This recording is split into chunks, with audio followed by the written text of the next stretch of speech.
No vídeo de hoje vamos falar sobre estrutura de repetição e um exemplo de uma situação onde você usaria estrutura de repetição.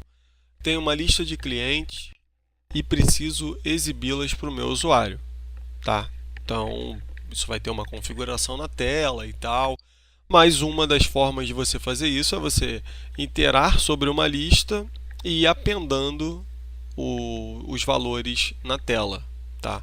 Então, se você tem uma tarefa que precisa ser feita até que determinada condição aconteça, então você precisa de uma estrutura condicional, tá? Ou um loop, tá? Um loop possui uma condição a ser testada, bem como um bloco de código que vai ser executado N vezes, onde N é o número de vezes que o seu código vai rodar até que seja atingida determinada condição. Nós vamos começar com os loops mais simples, que são o while e o do while. Então, como fica o while? Qual é a sintaxe do while? Então, eu tenho a palavra reservada while, aqui vai uma expressão que eu vou testar, ou seja, meu código vai executar enquanto essa condição for verdade. Eu abro aqui o meu bloco, tá? E tudo que tiver aqui dentro vai ser executado enquanto essa condição for verdade. Então eu preparei um exemplo aqui para ganhar tempo, para não precisar digitar, que é tentativas de acesso, tá? Então meu sistema tem um controle de segurança e eu só deixo o usuário alterar, tentar acessar, né, no caso, 5 vezes. Se por um acaso ele errar essa tentativa, ele passar de 5, ele não vai conseguir acessar, tá? Aqui é muito código de exemplo, tá? Assim, para fazer isso precisaria de mais coisa. Estou fazendo isso aqui só para ilustrar um pouco. Então eu tenho a minha condição, que é enquanto tentativa de acesso for maior que 0, então eu continuo acessando aqui. Lembrando que eu defini um número máximo de tentativas aqui, que é 5. Então ele vai executar isso daqui enquanto tentativas de acesso for maior que 0. E cada vez que ele entra aqui, provavelmente dentro desse código teria a solicitação de senha novamente. Então aqui, por exemplo, eu poderia colocar solicita senha novamente.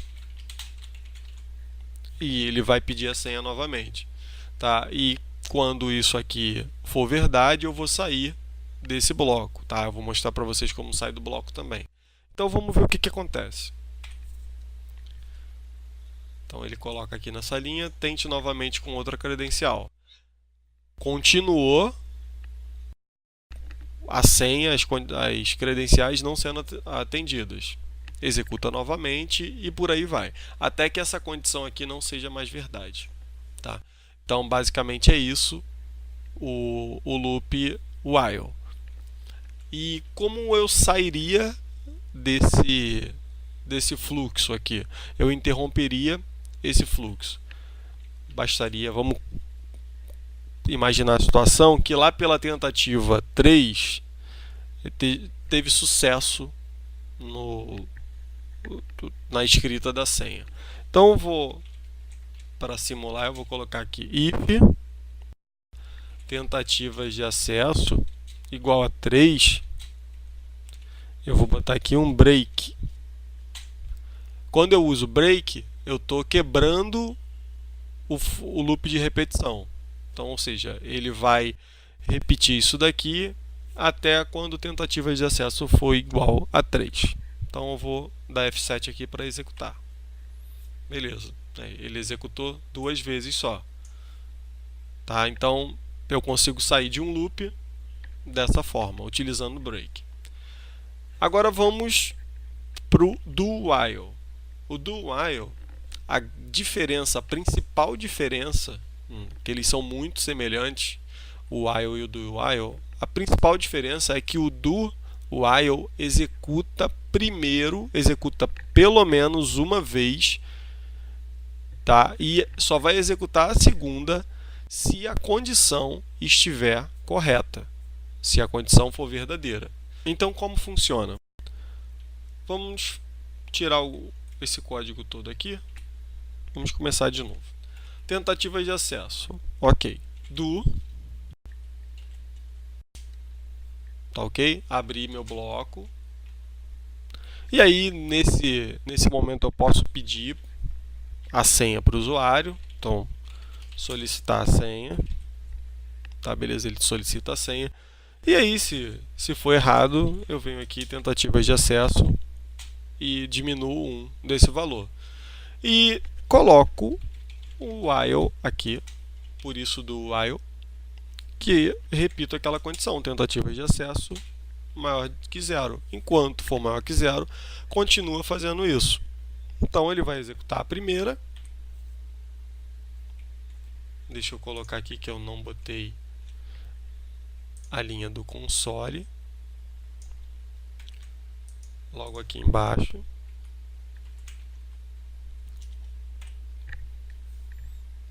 Vendo? O resultado é muito parecido. É igual, para dizer a verdade. Mas, se essa condição aqui ela fosse 0, no while nunca executa. Já no do while, ele executa uma vez. Tá? Essa é a principal diferença. Tá? Agora vamos imaginar o seguinte cenário. Você precisa executar uma ação, tá? E essa ação será como contar até 10. Tá? Lembrando que o índice começa, nós geralmente usamos o 0, então vai de 0 a 9. E isso tem um motivo, e eu vou deixar na descrição do vídeo um link explicando por que o array começa em 0 e não em 1. Tá? Isso aqui geralmente a gente usa para array.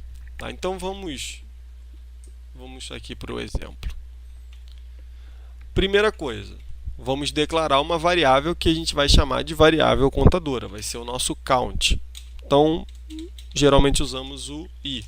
Então, atribuímos ali o 0, que é normalmente como trabalhamos com as repetições.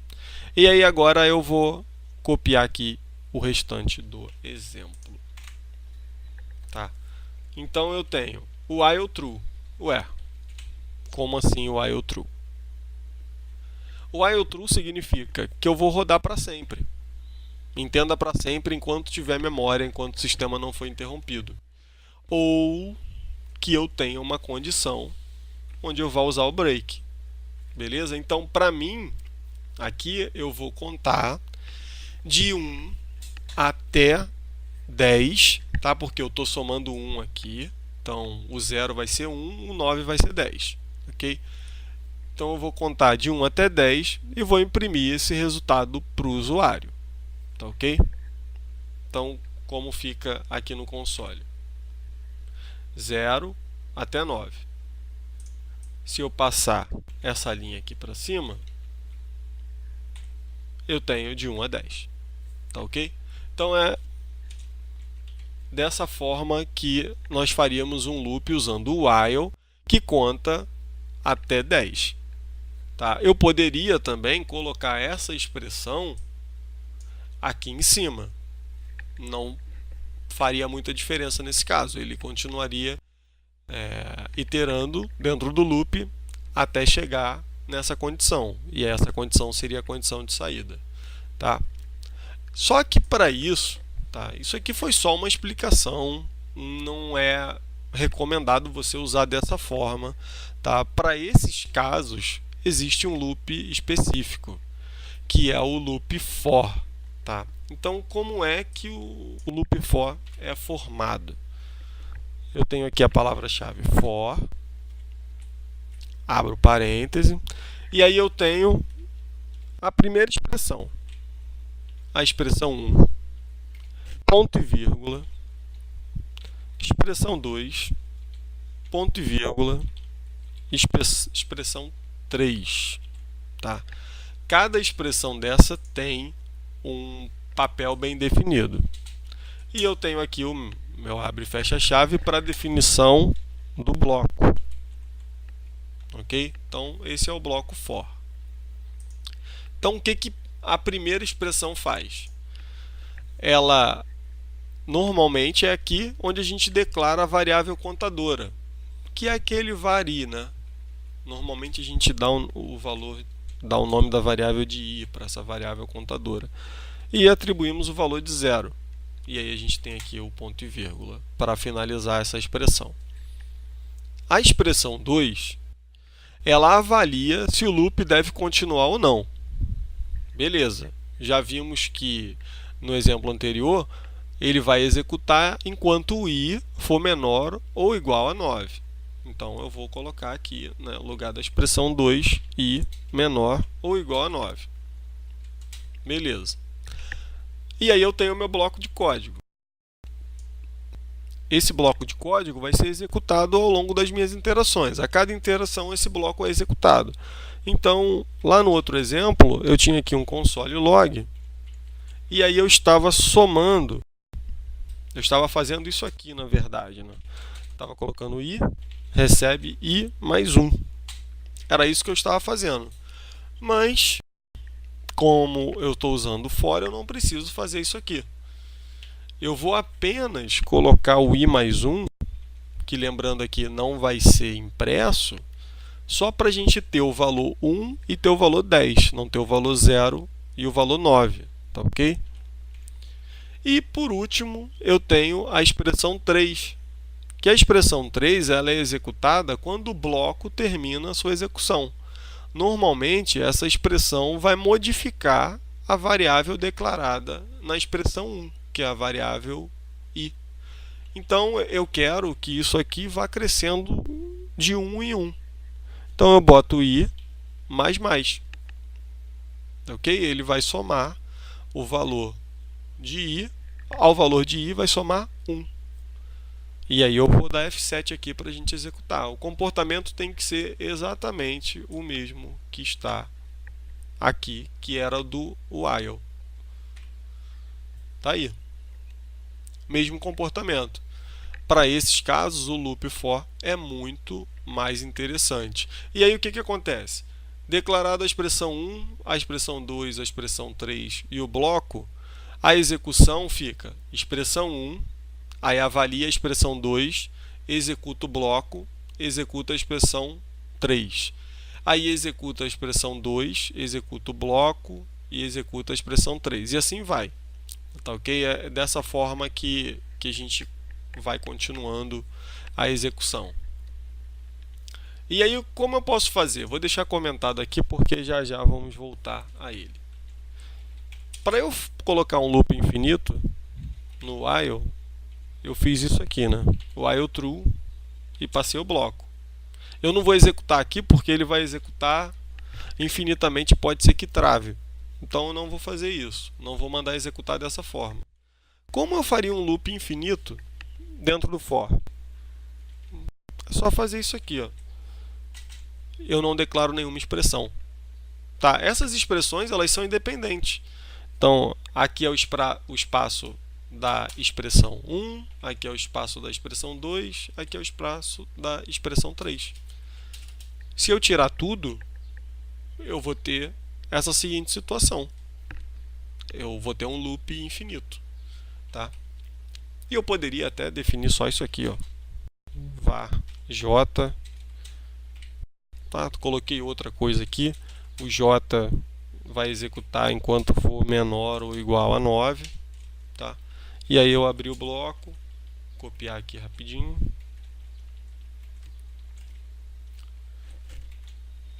E aí eu coloquei aqui novamente o i recebe i mais 1. E aí eu mandei rodar.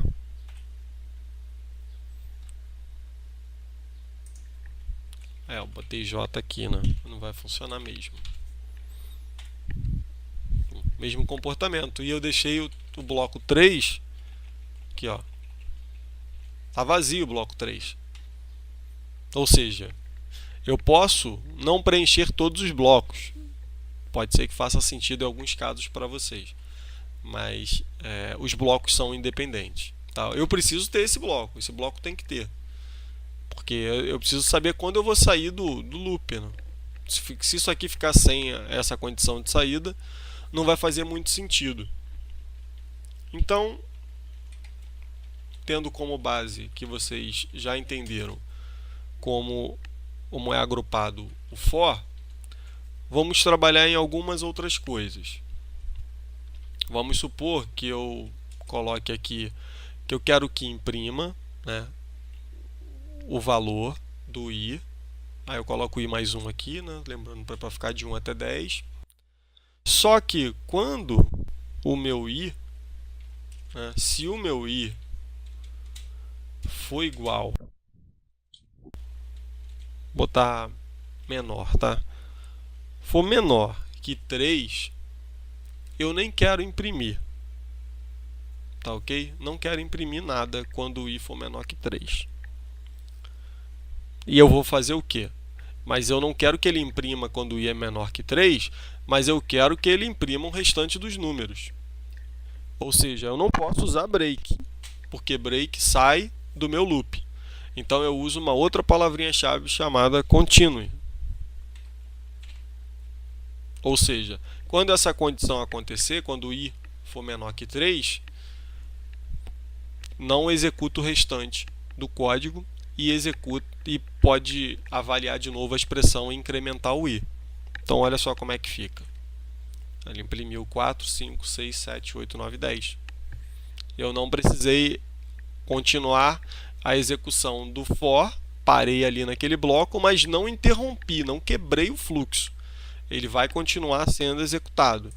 Tá ok? Isso daqui também é muito bom vocês praticarem, colocarem esses exemplos de uso com continue, com break, tá? O uso do while e o uso do while, porque tanto a estrutura da aula passada, a estrutura condicional, como a estrutura de repetição, vocês vão usar muito durante os seus códigos, vocês vão usar bastante, tá? Então é um ponto bem importante para vocês darem uma olhada. Então recomendo que vocês treinem bastante isso, beleza? Então é isso, galera, até a próxima.